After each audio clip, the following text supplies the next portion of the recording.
प्यारे बच्चों, आप सभी लोगों को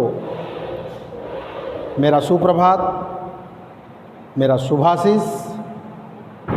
पिछली कक्षा में हम लोग बीए भाग 1 में अर्थशास्त्र विषय के प्रथम प्रश्न पत्र का अध्ययन प्रारंभ किए थे, जिसमें विषय पाठ्यक्रम के रूप में definition, nature and scope of economics के बारे में अध्ययन कर रहे थे। तो आज डेफिनेशंस के संदर्भ में, जैसा कि आप लोग जानते हैं, आप लोग पढ़ चुके हैं कि परिभाषाओं की विभिन्नताओं को देखते हुए जॉन मेनार्ड कीन्स ने अर्थशास्त्र की परिभाषाओं को 5 भागों में बांट दिया था। कितने भागों में बांट दिया था? 5 भागों में बांट दिया था, जिसमें पहली परिभाषा धन संबंधी परिभाषा थी, दूसरी परिभाषा मानव कल्याण संबंधी परिभाषा थी, तीसरी परिभाषा दुर्लभता संबंधी परिभाषा थी, चौथी परिभाषा आवश्यकता विहीनता संबंधी परिभाषा थी, और 5वीं और अंतिम परिभाषा विकास संबंधित परिभाषा थी। अब उसमें से सबसे पहले हम लोग धन संबंधी परिभाषाओं के बारे में अध्ययन करना चाहेंगे। अध्ययन स्टार्ट करने से पहले प्रिय विद्यार्थियों, आपको हम बताना चाहेंगे कि मनुष्य परिस्थितियों का दास नहीं होता। मनुष्य परिस्थितियों का दास नहीं होता, वह उसका निर्माता होता है, नियंत्रण करता होता है और उसका स्वामी होता है। तो आइए हम लोग प्रोफेसर एडम स्मिथ के दृष्टिकोणों पर प्रकाश डालें। Wealth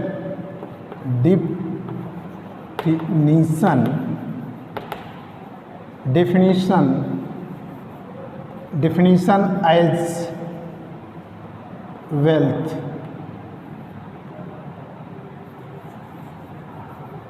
definitions as wealth। जैसा कि आप जानते हैं,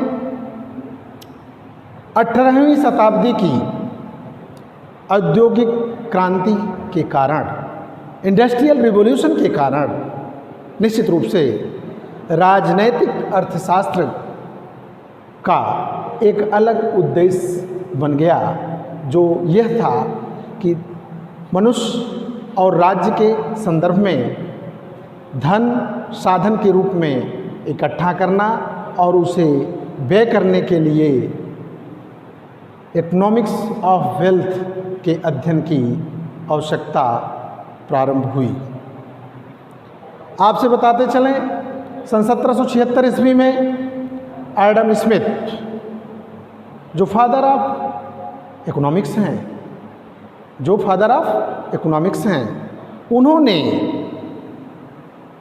अर्थशास्त्र के महत्व को वैज्ञानिक रूप देने का प्रयास किया और अपनी पुस्तक का उल्लेख किया, जिसका नाम आप लोग सुन चुके हैं, an inquiry into the nature and causes of wealth of nations. उनका कहना था कि अर्थशास्त्र राष्ट्रों के धन के कारणों एवं खोज से संबंधित है। अर्थशास्त्र क्या है? राष्ट्रों के धन के कारणों एवं खोज से संबंधित है। अगर हम लोग एडम स्मिथ के दृष्टिकोणों की बात करें तो निश्चित रूप से हम आप कह सकते हैं कि अर्थशास्त्र धन का शास्त्र है। अर्थशास्त्र क्या है? धन का शास्त्र है। और अगर जो हिंदी भाषा का शब्द अर्थशास्त्र है अगर उसका हम लोग संधि विच्छेद करें तो अर्थ धन शास्त्र, अर्थ मीन्स धन, शास्त्र मीन्स विज्ञान। हम आप कह सकते हैं कि अर्थशास्त्र धन का विज्ञान है। और इसी बात की पुष्टि फादर ऑफ इकोनॉमिक्स ने भी की। उन्होंने कहा economics is a science of wealth. तो निश्चित रूप से एडम स्मिथ के दृष्टिकोण से प्रभावित होकर के, एडम स्मिथ के दृष्टिकोण से प्रभावित होकर के उस समय एक लहर उठ गई लोगों की धन इकट्ठा करने की, लोगों के धन इकट्ठा करने की एक लहर दौड़ गई और उसमें उन्होंने अपने दृष्टिकोण को 2 पार्ट में विभाजित करके उसके अध्ययन को प्रस्तुत किया, जिसमें अगर मानव जीवन है, अगर मानव जीवन है तो वो इकोनॉमिक एक्टिविटी करेगा। इकोनॉमिक एक्टिविटी, जैसा कि आप पढ़ चुके हैं कि अर्थशास्त्र में आर्थिक क्रियाओं का अध्ययन किया जाता है। अर्थशास्त्र में किसका अध्ययन किया जाता है? आर्थिक क्रियाओं का अध्ययन किया जाता है। तो एडम स्मिथ ने अपने दृष्टिकोण को जो 2 पार्ट में रखा, उसमें पहला पार्ट था इकोनॉमिक एक्टिविटी, और उसका जो मुख्य उद्देश्य था, इकोनॉमिक एक्टिविटी का जो मुख्य उद्देश्य था वो क्या था? धन प्राप्त करना, साधन इकट्ठा करना, WEALTH। इसका मुख्य उद्देश्य धन इकट्ठा करना था, जो कि एडम स्मिथ के द्वारा प्रस्तुत किया गया। अब professor Adam Smith father of economics हैं और उनके जो भी समर्थक वाकर, जेबिसे, नसाउ सीनियर, अन्य जो भी अर्थशास्त्री रहे, सभी लोगों ने इनकी परिभाषाओं का, इनके विचारों का समर्थन किया। यहाँ तक जो अर्थशास्त्र के लेखक हैं, जो अर्थशास्त्र के लेखक हैं कौटिल्य, उन्होंने भी धन के महत्व के बारे में अपने विचार को प्रस्तुत किया। प्रोफेसर एडम स्मिथ का कहना था अर्थशास्त्र धन का विज्ञान है। अर्थशास्त्र क्या है? धन का विज्ञान है। उन्हीं की बातों का समर्थन करते हुए जेबीसी ने कहा कि अर्थशास्त्र वह विज्ञान है जो धन की विवेचना करता है। अर्थशास्त्र वह विज्ञान है जो धन की विवेचना करता है। प्रोफेसर वाकर ने कहा अर्थशास्त्र ज्ञान की वह शाखा है जो धन से संबंधित है। अर्थशास्त्र ज्ञान की वह शाखा है जो धन से संबंधित है।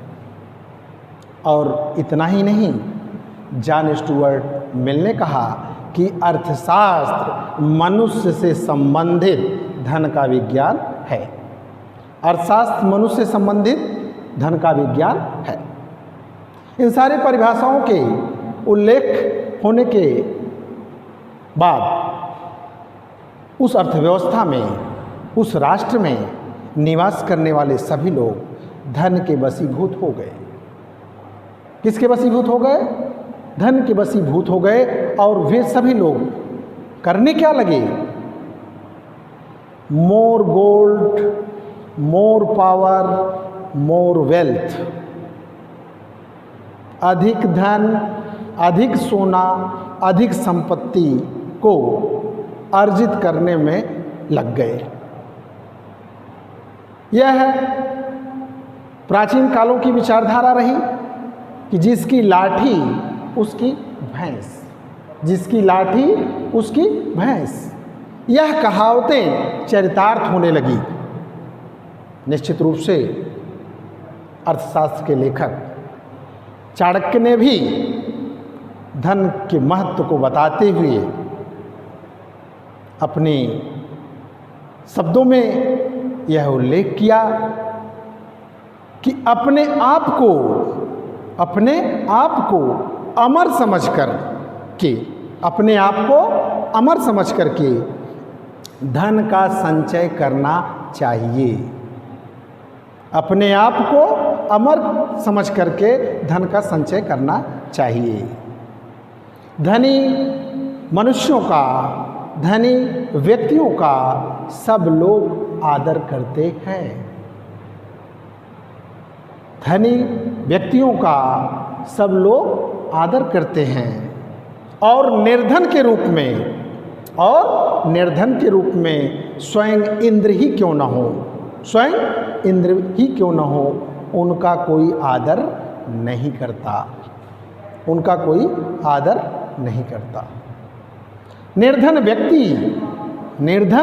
व्यक्ति जीते जी उसका जीवन नरक के समान है और वहीं पर धनी व्यक्ति कुरूप होते हुए रूपवान दिखता है। यह बात किसने कही? कौटिल्य ने कही, जिनका नाम चाणक्य भी है और अर्थशास्त्र के वे लेखक भी हैं। तो आप ध्यान दें, निश्चित रूप से धन संबंधी विचारों की बातें आपके मस्तिष्क में आ चुकी होंगी। इनकी परिभाषाओं की, एडम स्मिथ के दृष्टिकोणों की विशेषताओं को बताते हुए हम कुछ बिंदुओं पर प्रकाश डालेंगे। आप ध्यान दें।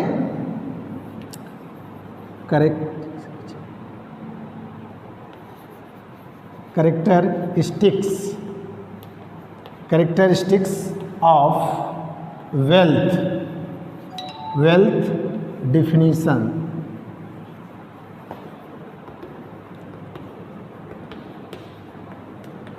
कैरेक्टरिस्टिक्स ऑफ वेल्थ डिफिनीशंस, धन संबंधी परिभाषाओं की विशेषताएं।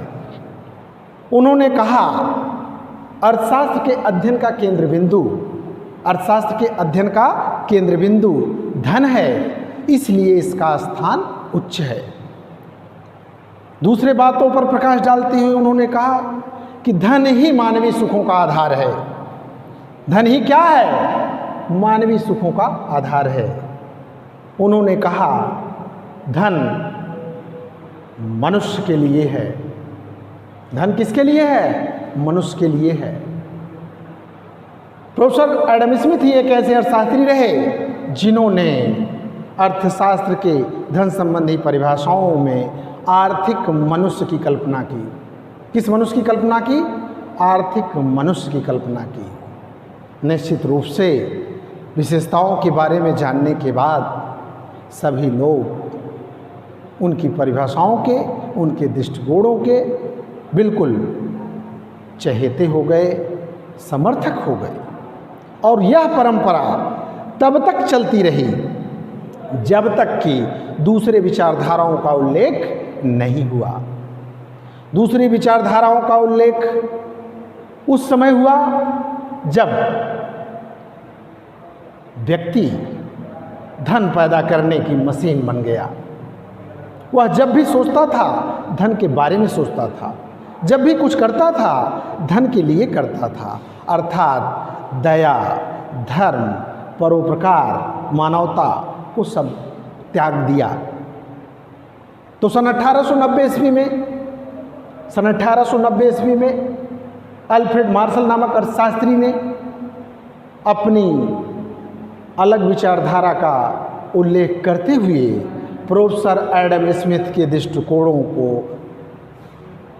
आधारहीन बताया। उन्होंने अपनी पुस्तक प्रिंसिपल ऑफ इकोनॉमिक्स में धन की दूसरी परिभाषा का उल्लेख किया और अपने विचारधाराओं को प्रस्तुत किया। तो दूसरी परिभाषा है human welfare definitions. Human welfare welfare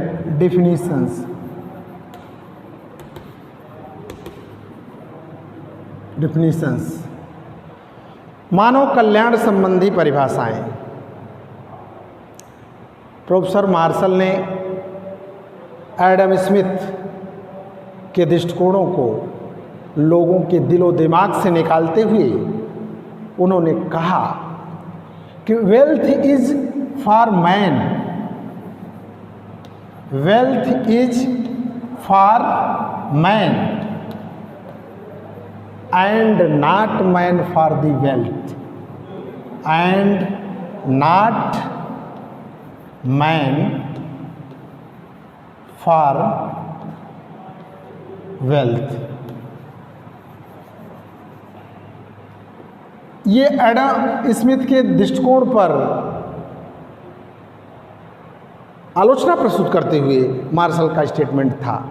किसका स्टेटमेंट था? मार्शल का, कि wealth is for man and not man for wealth. उनका कहना था कि धन मनुष्य के लिए है। धन किसके लिए है? मनुष्य के लिए है, न कि मनुष्य धन के लिए है। इस बात का उल्लेख अल्फ्रेड मार्शल ने कहा और उन्होंने इनकी परिभाषाओं को संकुचित दृष्टिकोण में सीमित करते हुए अर्थशास्त्र को, और जो उसके आलोचक रहे, जो क्रिटिसिज्म प्रस्तुत किए, उनका कहना था कि निश्चित रूप से धन कुबेर का शास्त्र है। धन किसका शास्त्र है? कुबेर का शास्त्र है। धन रोजी रोटी का शास्त्र है। कार्लाइल, रस्किन जैसे अर्थशास्त्रियों ने इसे दाल भात का शास्त्र भी कहा, केवल एडम स्मिथ के दृष्टिकोणों को नकारते हुए। और वहीं पर चार चांद तब लग गया जब अल्फ्रेड मार्शल ने मानव कल्याण संबंधी परिभाषाओं का उल्लेख किया। उनका कहना था मनुष्य का उद्देश्य धन प्राप्त करना हो सकता है, लेकिन अंतिम उद्देश्य मानव कल्याण है, उसके कल्याण में ही निहित है। अगर मनुष्य को सुख की अनुभूति नहीं होगी तो निश्चित रूप से वह कोई भी आर्थिक क्रियाओं को करना नहीं चाहेगा। उन्होंने अपने दृष्टिकोणों को वृद्धि करते हुए 3 भाग में उसको बांट करके उसके अध्ययन को प्रस्तुत किया है। उनका दृष्टिकोण था, हम मानते हैं कि मनुष्य है तो वो निश्चित रूप से इकोनॉमिक एक्टिविटी करेगा। क्या करेगा? इकोनॉमिक एक्टिविटी करेगा, आर्थिक क्रियाओं को करेगा। और आर्थिक क्रियाओं के करने का उद्देश्य, आर्थिक क्रियाओं के करने का उद्देश्य धन प्राप्त करना होगा। आर्थिक क्रियाओं को करने का उद्देश्य क्या होगा? धन प्राप्त करना होगा। किंतु अंतिम उद्देश्य मानव कल्याण है। अंतिम उद्देश्य क्या है? मानव कल्याण है। ये प्रोफेसर मार्शल का दृष्टिकोण है। किसका दृष्टिकोण है? मार्शल का दृष्टिकोण है। इसको हमने शॉर्ट फॉर्म में लिखा है। ये एम है और ये मेन एम है। अब ईए का मतलब हुआ इकोनॉमिक एक्टिविटी, आर्थिक क्रियाएं। मनुष्य क्या करता है? आर्थिक क्रियाएं करता है इस धरा पर। जैसा कि आप लोग जानते हैं कि अपनी आवश्यकताओं को पूरा करने के लिए वह निरंतर प्रयास करता है। और आर्थिक क्रियाओं के करने का उद्देश्य, ए फॉर एम, एम का मतलब हुआ उद्देश्य। आर्थिक क्रियाओं का करने का उद्देश्य वेल्थ, डब्ल्यू से अभिप्राय क्या है? वेल्थ से धन प्राप्त करना है। लेकिन उसका जो मुख्य उद्देश्य है, मेन एम है, एम ए का मतलब मेन एम, मेन एम तो ह्यूमन वेलफेयर है। मेन एम क्या है? ह्यूमन वेलफेयर है, अर्थात मानव कल्याण है। तो निश्चित रूप से मार्शल ने सभी लोगों के ध्यान को अपनी तरफ आकृष्ट किया, लोगों को मोड़ दिया। एडम स्मिथ की विचारधाराओं से जो लोग प्रेरित थे, सभी लोग डाइवर्ट हो गए। उनकी सिर्फ एक बातों से, वास्तव में धन मनुष्य के लिए है, न कि मनुष्य धन के लिए है। जैसा कि आप पढ़ चुके, wealth is for man and not man for the wealth. तो ये दृष्टिकोण प्रोफेसर मार्शल का है। उन्होंने मानव कल्याण संबंधी परिभाषाओं को प्रस्तुत करते हुए उन्होंने कहा, अर्थशास्त्र मानव जीवन के साधारण व्यवसाय संबंधी क्रियाओं का अध्ययन है। अर्थशास्त्र मानव जीवन के साधारण व्यवसाय संबंधी क्रियाओं का अध्ययन है। यह इस बात की विवेचना करता है कि मनुष्य किस प्रकार से धन कमाता है और किस प्रकार से उसे व्यय करता है, उसे खर्च करता है। तो एक तरफ तो ये धन का अध्ययन है, और दूसरी तरफ जो इससे भी अधिक महत्वपूर्ण है वह मनुष्य के अध्ययन का एक भाग है। यह बात अपनी परिभाषा में प्रोफेसर मार्शल ने कही, और इनके जो भी समर्थक प्रोफेसर पिगू, प्रोफेसर पेंसन, ये इन अर्थशास्त्रियों ने, पिगू मार्शल के शिष्य थे, वे मार्शल के दृष्टिकोणों से प्रभावित थे।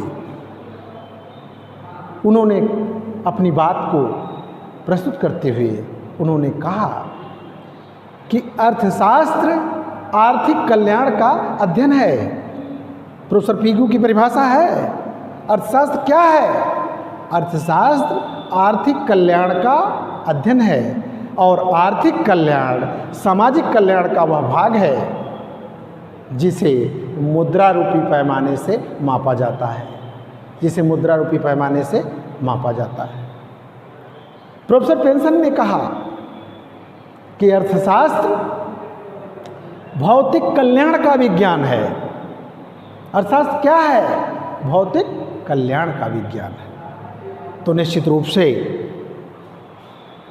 सभी लोगों का ध्यान मार्शल की तरफ आकृष्ट हो गया, और मार्शल ने अपनी परिभाषाओं की विशेषताओं पर प्रकाश डालते हुए निम्नलिखित बिंदुओं पर प्रकाश डालने का प्रयास किया, जिसमें उनका पहला बिंदु था कि अर्थशास्त्र मनुष्य के जीवन के साधारण व्यवसाय संबंधी क्रियाओं का अध्ययन है।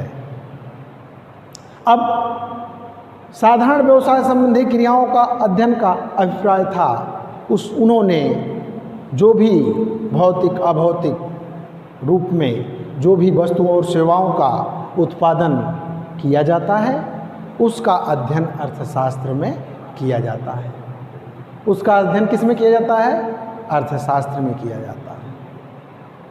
प्रोफेसर मार्शल ने अर्थशास्त्र को विज्ञान और कला दोनों माना है। प्रोफेसर मार्शल का कहना था कि अर्थशास्त्र विज्ञान भी है और अर्थशास्त्र कला भी है। अब विज्ञान होने से अभिप्राय उन्होंने बताया कि किसी विषय का सुव्यवस्थित ढंग से अध्ययन करता है अर्थशास्त्र, और जहाँ पर किसी विषय का क्रमबद्ध तरीके से, व्यवस्थित तरीके से, सैद्धांतिक तरीके से अध्ययन करता है तो उस रूप में हम लोग अर्थशास्त्र को विज्ञान मानते हैं। और जिस समय यह मनुष्य के, व्यक्ति के कल्याण की बात करता है तो हम उसे कला का रूप देते हैं। इसलिए मार्शल ने अर्थशास्त्र को विज्ञान और कला दोनों कहा। मार्शल का कहना था कि अर्थशास्त्र में सामाजिक व्यक्तियों का अध्ययन किया जाता है। यह भी इनकी परिभाषा की विशेषता है। अर्थशास्त्र में किसका अध्ययन किया जाता है? सामाजिक व्यक्तियों का, जो समाज में रहते हैं, जो समाज के रीति रिवाज को पालन करते हैं, उन्हीं व्यक्तियों का अध्ययन समाज में किया जाता है। असामाजिक व्यक्तियों का अर्थशास्त्र में अध्ययन नहीं किया जाता है।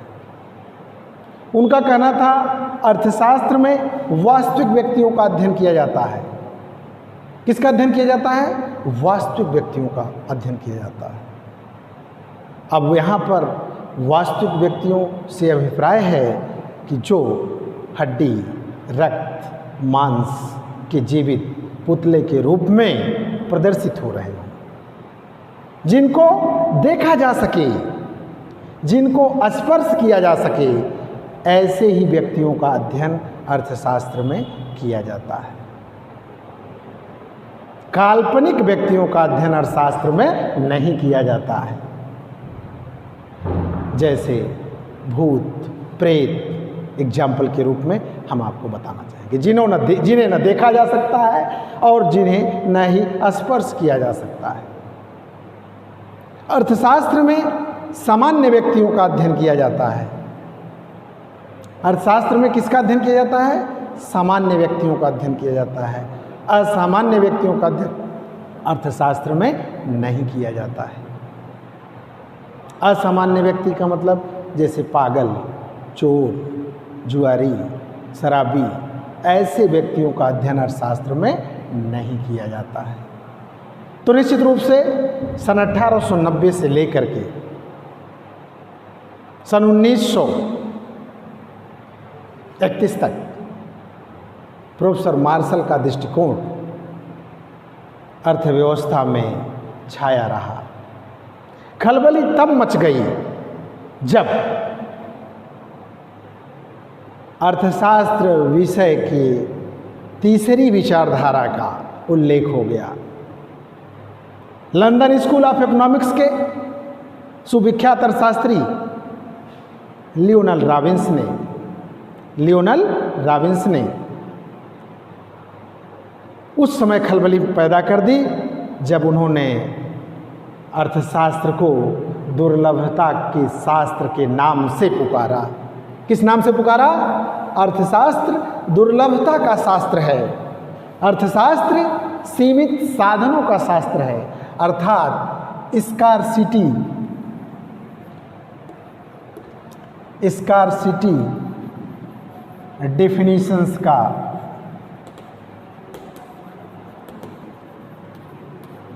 डिफिनीशंस का उल्लेख उन्होंने सन 1932 ईस्वी में किया।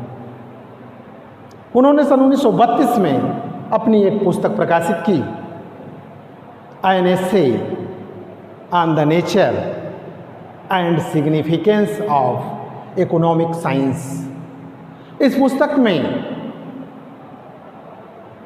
प्रोफेसर रॉबिन्स ने प्रोफेसर मार्शल की व्यवहारिक परिभाषा का, उनकी सरल बातों का खंडन करते हुए उन्होंने यहाँ तक कहा कि अर्थशास्त्र का संबंध किसी अन्य चीज़ से हो सकता है, लेकिन भौतिक कल्याण से कदापि नहीं। उनका कहना था कि अर्थशास्त्र का संबंध किसी अन्य चीज़ से हो सकता है, लेकिन भौतिक कल्याण से कदापि नहीं। उनका कहना था कि अर्थशास्त्र सामाजिक विज्ञान होने के साथ साथ मानव विज्ञान भी है। अर्थशास्त्र सामाजिक विज्ञान होने के साथ साथ, सोशल साइंस होने के साथ साथ ह्यूमन साइंस भी है, मानव विज्ञान भी है। इसलिए सामाजिक और असामाजिक का खंडन करना उचित नहीं है। और उन्होंने अर्थशास्त्र को केवल वास्तविक विज्ञान कहा। अर्थशास्त्र को क्या कहा? केवल वास्तविक विज्ञान कहा, और अपनी परिभाषा को 5 भागों में बांट करके प्रस्तुत करने का प्रयास किया। अब आज के लिए इतना ही। ढेर सारी शुभकामनाओं के साथ थैंक यू।